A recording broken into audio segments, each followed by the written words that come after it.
Interesting situation at MSNBC. Remember back in 2010, we covered this back then, when Keith Olbermann, who was a host back at MSNBC then, he was suspended for donating to Democrats. And the argument was he's not allowed to do that. MSNBC doesn't want their talent doing that. This eventually led to Keith Olbermann leaving the network altogether. There's another donation-related controversy happening at MSNBC right now. Back in December, just a few months ago, Ed Schultz was scheduled to be the keynote speaker at a fundraiser for the Broward Democratic Party's big unity dinner in Florida. He was forced by MSNBC to cancel the appearance and also to claim that he didn't know it was a fundraiser, which is pretty hard to believe.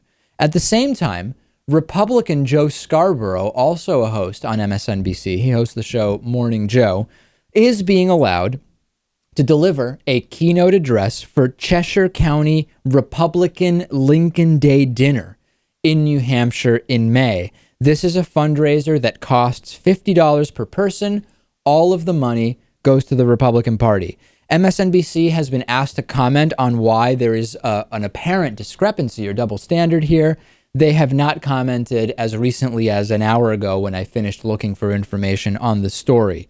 And I think this is just an obvious question. Why is Joe Scarborough allowed to appear at a fundraiser for the Republican Party, and Ed Schultz is not allowed to appear at a Republican for the Democratic Party? It seems, without taking a position on which should be the correct outcome, that there should at least be consistency, and it should be either one or the other.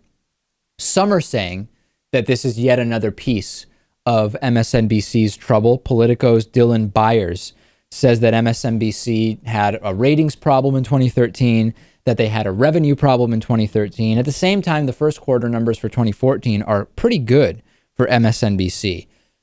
I think that my view on MSNBC is unchanged, which is that MSNBC is the most accurate, as we talked about just minutes ago on the program, when it comes to reports on climate change and some other issues. But I don't know that this is really the best venue for progressive ideals, because even though MSNBC has chosen to take a more progressive view editorially, right, with their primetime programming, certainly, it's still governed by the same corporate plutocratic media structures that govern Fox News. And this is almost exactly what I said when the Keith Olbermann situation happened back in 2010. I watched less and less of this stuff. A friend of mine the other day said, "Did you see what happened on Rachel Maddow last night?" And I said, I have to admit, I've not watched any of MSNBC's primetime programs for probably a year at this point, other than very specific clips that are sent to us by clipping services that we should be aware of for the program. I remain unconvinced that the future of the dissemination of progressive ideas is going to be on networks like MSNBC. I'm open to thoughts on that. Let me know. And of course, join us on Facebook, facebook.com/David Pakman Show. And can you think of any reason why it would be okay for Joe Scarborough to do his fundraiser, but not for Ed Schultz to do the one he was invited to? Let me know. We'll update the story.